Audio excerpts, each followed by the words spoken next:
Hey cracks, la vez pasada hicimos ingeniería inversa de nuestra base de datos utilizando el comando scaffolds dbcontext y como te comentaba en aquel video, ahora lo vamos a hacer usando un método un poco más gráfico, el cual será usando un plugin que vamos a instalar en Visual Studio, el cual se llama Entity Framework Core Power Tools.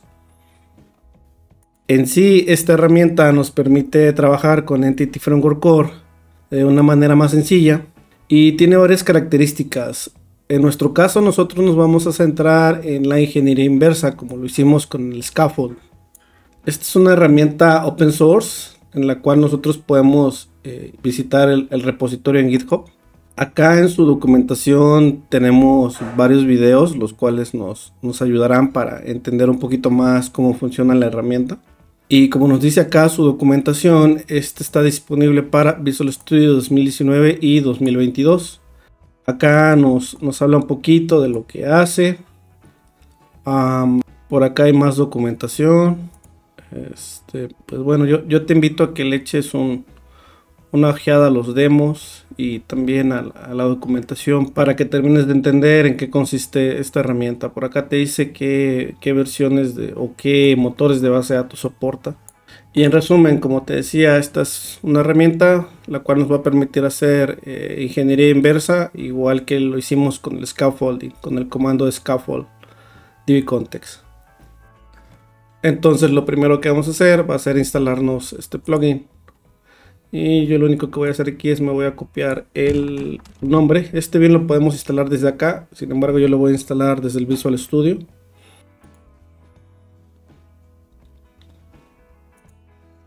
Acá en extensiones voy a seleccionar administrar extensiones. Aquí voy a buscar la extensión, en este caso voy a poner el nombre que me acabo de copiar y pegar. Por acá está ya la herramienta, le voy a dar en descarga.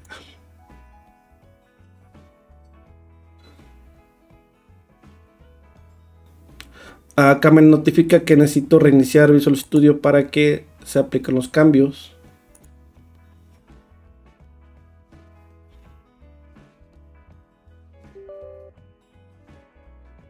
Aquí acepto. Ya se está instalando. Vuelvo a abrir el Visual Studio. Ahora sí, si doy un clic derecho a mi proyecto, ya tengo habilitado aquí el menú de Entity Framework Core Power Tools. ¿Sale? Primero eliminaré la carpeta data.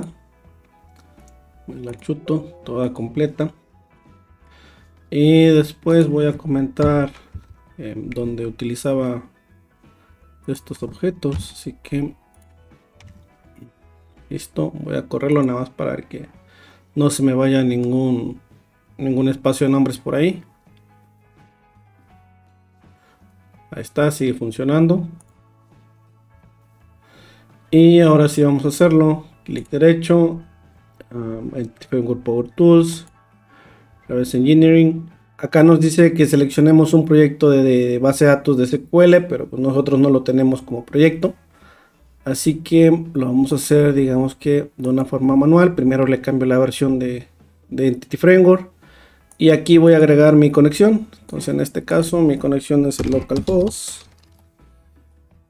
Dejo la autenticación de Windows y aquí selecciono la base de datos. En este caso es punto de venta. Pruebo la conexión por cualquier cosa. Y le doy a aceptar. Y acá, si se dan cuenta, me ponen el nombre del servidor y la base de datos. Entonces le digo OK. Acá en este menú podemos seleccionar los objetos, las tablas, los procedimientos almacenados, las funciones que queremos importar. En mi caso voy a seleccionar todas las tablas. Ahí está. Esta herramienta tiene una propuesta muy interesante para trabajar con procedimientos almacenados. Igual y más adelante hacemos un video sobre ese tema. Por ahora le voy a dar en OK. Aquí en esta ventana voy a hacer alguna personalización. En mi caso lo voy a dejar como estaba anteriormente. Aquí nada más le pongo punto de venta. Aquí cómo será o en qué carpeta o espacio de nombre se va a generar las entidades. Models. acá en context, así data context, aquí en este menú selecciono qué es lo que quiero generar, si solamente el contexto o solo las entidades o todo. En mi caso selecciono todo. Y aquí tiene algunas opciones, por ejemplo el de pluralizar o singularizar, usar data annotations, incluir la cadena de conexión. Y acá en Advanced tenemos más opciones. Ya es cuestión de que vayas probando cada una de estas opciones para que te vayas familiarizando cada vez más con la herramienta. En mi caso yo solamente voy a marcar esta y le doy en OK. Y listo. Con esto me crea ya la carpeta de data. Me crea una subcarpeta en context como lo hicimos anteriormente. Aquí está. Aquí están todas las entidades y la configuración de la base de datos. Y por acá tengo los modelos. Como podemos ver, prácticamente nos hizo lo mismo. Vamos a ver aquí estado, a ver cómo nos creó el estado. Miren, en este caso, igual sucedió lo mismo, que como la clase no se debe, más bien como una propiedad no se debe llamar igual que la clase, bueno, aquí me lo sustituye. Y además de crearme estas clases, también me crea un archivo, EFPT config. Y aquí es, digamos, donde está almacenada la configuración de mi ingeniería inversa. Entonces, si yo quisiera cambiar alguna configuración de mi ingeniería inversa, bueno, le puedo dar aquí un clic derecho y le puedo dar Edit, por ejemplo. Y vuelvo a hacer todo el procedimiento. Igual si quiero agregar más tablas o menos tablas o procedimientos almacenados que no agregué, pues aquí desde aquí lo puedo hacer. Le doy en OK aquí. Puedo cambiar esto cómo se genera. Habilitarle las opciones avanzadas o no. De hecho hay una opción muy interesante que es, por ejemplo, renombrar las tablas o las propiedades de las tablas. Bueno, los campos. Por ejemplo, en esta tabla que yo tenía de estados, aquí, por ejemplo, le puedo cambiar el nombre. Presiono un F2 y le puedo decir aquí descripción. Algo así. Descripción. Le doy en OK. Le voy a dar OK acá. Y ahora si me voy a la entidad estado, aquí esto ya se llama descripción. ¿Sale? Pero en mi base de datos, si vemos acá en la base de datos, esta se sigue llamando estado.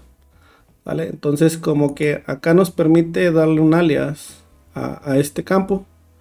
Y toda esta configuración se guarda acá, en este archivo de configuración. Aquí está el de naming, por ejemplo. ¿Sale? Entonces esto podría ser útil, por ejemplo, si quisiéramos estandarizar, no lo sé, nombres de base de datos. Imagínate que en la base de datos está en español y que aquí ya todo lo quieres manejar en inglés. O que tiene prefijos, la tabla, por ejemplo, TBL, bla, bla, bla. O base de datos legacy, ¿no? Que tal vez no seguían un patrón para nomenclatura. Acá ya tú puedes ir estandarizando pues los nombres. Y listo, crack. Como puedes ver, es una herramienta muy sencilla. Prácticamente me hizo lo mismo que el scaffold, pero por medio de algunos menús y algunos clics. Entonces yo nada más para que se quede como en un inicio, le vamos a dar acá. Acá nos falta el espacio de nombres. Y ya está.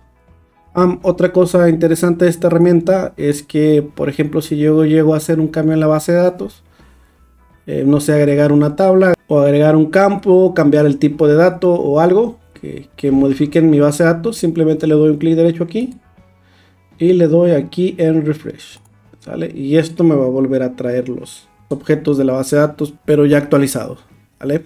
Entonces, por ahora lo dejamos así, crack. En el siguiente video lo que voy a hacer es que ya voy a empezar a hacer consultas a la base de datos.